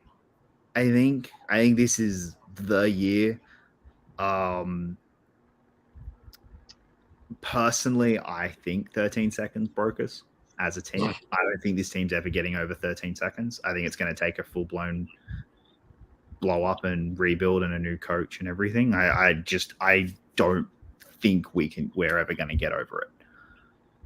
But I also this on paper, this team is incredible. Mm-hmm. But I do think there is injury concern. I think there is Josh Allen turnover concern. Madden. Yes, Madden. There's the Madden curse. Running back, though. Running back is the biggest concern, I think. There is the fact that Zeke and Cooks are sitting there and it's like no one's saying, oh, the Bills have interviewed them. Like, what are we doing? We still don't have that. Von Miller coming back. I'm excited for it. The man is fucking old. He's coming off an ACL injury at his age. That's concerning. And then also when there's smoke, there's fire. There is smoke going on in that building right now. Like there is starting to be a player animosity, I want to say, between the players. And I think 13 seconds has a giant amount to do with it. And if they're going to play the Chiefs and then the Bengals or the Jags or like any of these incredibly talented teams in the playoffs, I don't know if they're the team that can get past them. I think 5 is the right spot. I think they're a wild card team. I had them at 4. I think I had them before too. I had them low. I had them at 8. Number 4 on the list, San Francisco 49ers. This is the right spot.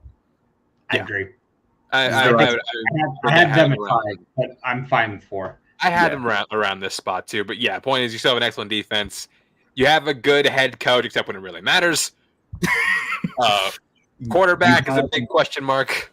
You have a top 5 coach in the league right now. You have probably top 5 in nearly every single position you have but one. Yeah. Unfortunately, that is the most important position on the field. And that's the big giant question mark. Do you have a healthy quarterback? In those positions, I think their defensive backs took a hit. Oh, okay. Because Jimmy Ward's no longer there. And with Bosa, their corners aren't great. But you still got Hufanga. Hufanga's great. Yeah. And Bosa's injured or sitting out? I can't remember. Sitting out. Yeah, that's okay.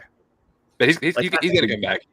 That is a big deal. Like, he probably will come back, but that is a big deal. It's probably why they're 4th in that conference, because again, Super Bowl hangover is a thing. But like, this is a really good team. If Brock Purdy plays like he did for his 5 games last season, I can see these guys. They're a contender. They're a genuine bona fide. They're gonna make Super Bowl. They're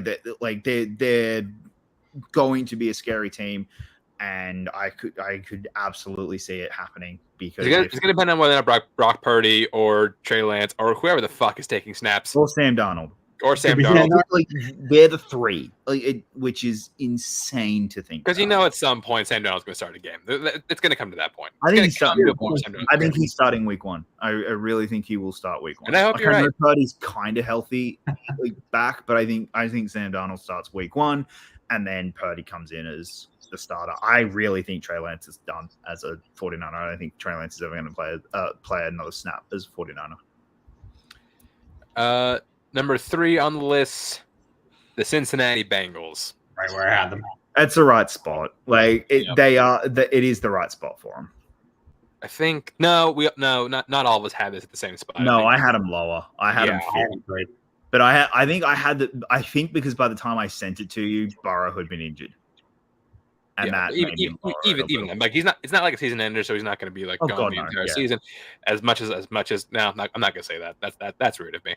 But this is who I thought you were meeting. No, I'm not delusional. I'm not stupid. I know this team is talented, biggest problem I've always had the Bengals is the head coach. I think Zach Taylor is he seems like Mike McCarthy 2.0. He's being carried by Joe Burrow, and I think he's the thing that's going to hold this team. Like, if this team never wins the Super Bowl, it's going to be purely because of Zach Taylor. He's going to be the reason they don't win. I don't disagree with that. I think that like Zach Taylor is a problem. I also think the O-line is still a problem with this. Oh, I mean, bringing Orlando Brown Jr. was a really good move for them. I think he's a great blindside blocker. I question his decision making, considering he turned down more money to stay on the Chiefs than he did to play with the Bengals. I mean, I guess maybe just a legacy thing. Like at some point, like as in like did Orlando Brown play with the Bengals? Can't remember. No, but like as in I don't know. Yeah, that makes no sense. Anyway, like I said, he turned down like I think it was like he did not. He turned out like $100 million contract to stay with the Bengals, and he took like half of that to go to Cincinnati. Like, look, I don't disagree. I do think that Zach Taylor is the biggest concern with this, and if a top level coach becomes available, I would very sick. If the Patriots do something dumb and fire Bill Belichick, I would seriously make that phone call. I would cry. Could you imagine Bill Belichick having Joe Burrow as a quarterback? No, because I don't want to. Please no. Please no. Bill, just do your thing. Retire with dignity with the Patriots. But he wants Shula's record. He does. And if he stays with the Patriots, he ain't getting it. No. Number 2, Kansas City Chiefs. No, this is wrong. Sorry. Wrong. That's where I had him too. No, they're the best. This is what. Look, I get Patrick Mahomes is great and all, but defense has a lot of question marks. They lost their OC. Their receiver core is depleted. I know Patrick Mahomes can throw it to anybody, but it feels like if the time to strike at the Chiefs is right now, and plus they lost their blindside. They lost their best offensive last year. No, the time to strike against the Chiefs was last year. It's this year. Like they have a much worse. They've lost way more pieces last year than they did. Sorry, way more pieces this year than they did last year. They lost a receiver last year. Okay, great, fantastic. This year, you lost the bulk of your receiving, not the bulk of your receiving core, but like the bulk of your receiving core is like unknowns or rookies.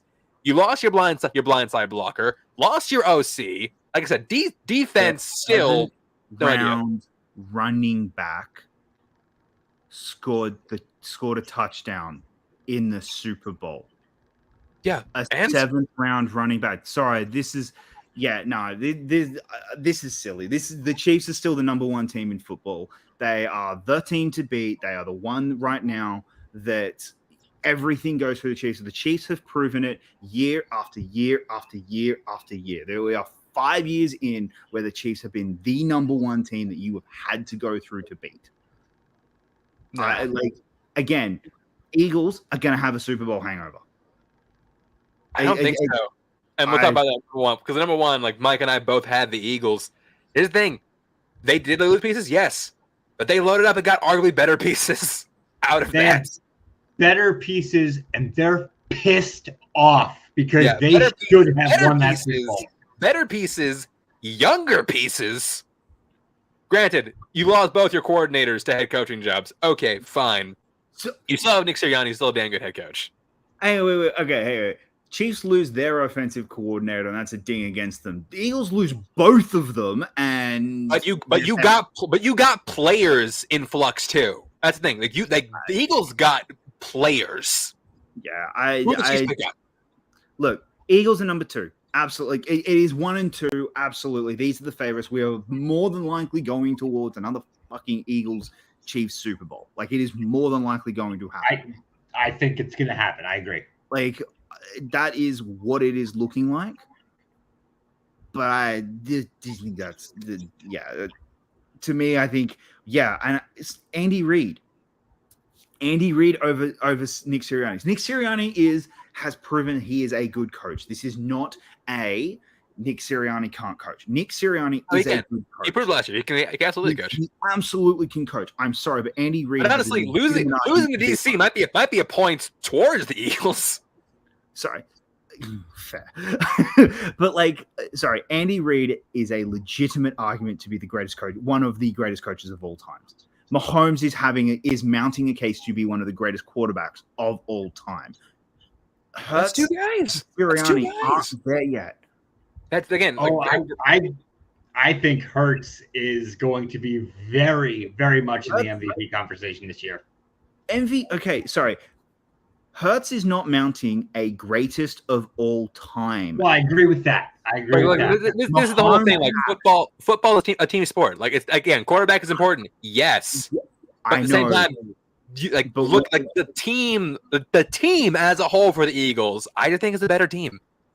But I'm just saying, Mahomes, like that Chiefs team right now is still better than the Eagles. The team as a whole, no. The one position, yes. The team as a whole, no. The first two picks the Eagles took in the first round. Holy shit! They got Carter and Smith. They got Keely Ringo in the 4th round. Yeah. Who was a guy who seen the first round talent. They got him in the 4th. They have an arguably better running back core. They definitely have a better receiving core. Tight end with Hurts is gonna feast. Yeah, the defense is still excellent. Like, I can't, in good conscience, put the Chiefs again.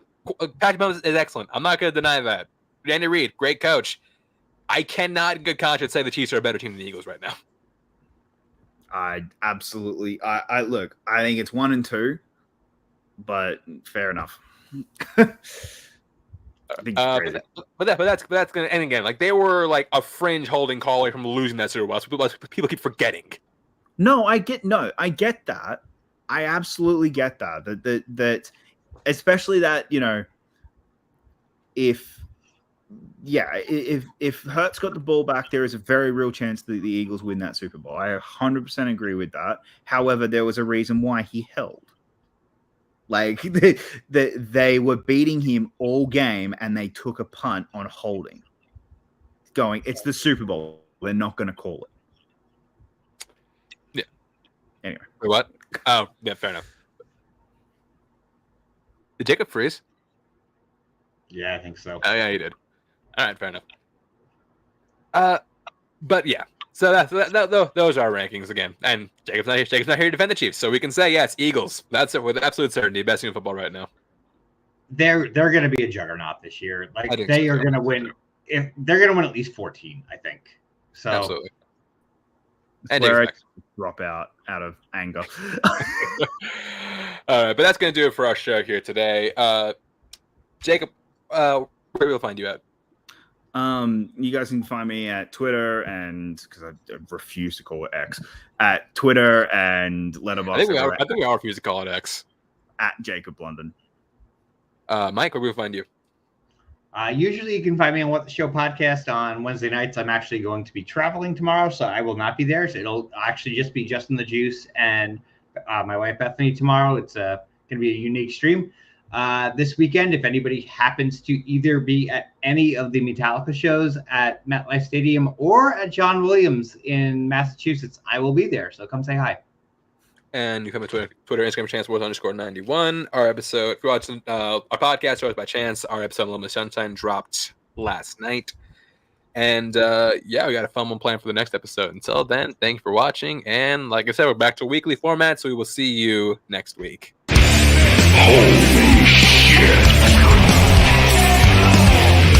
Well, years ago, we talked to Tom Moore, then at Indianapolis, the offensive coordinator. Whopper, junior, double, triple, Whopper, flavor, taste with perfect tacos. I move this day and This is what Reggie Sanchez not expecting. And it was the backside of Brandon Moore.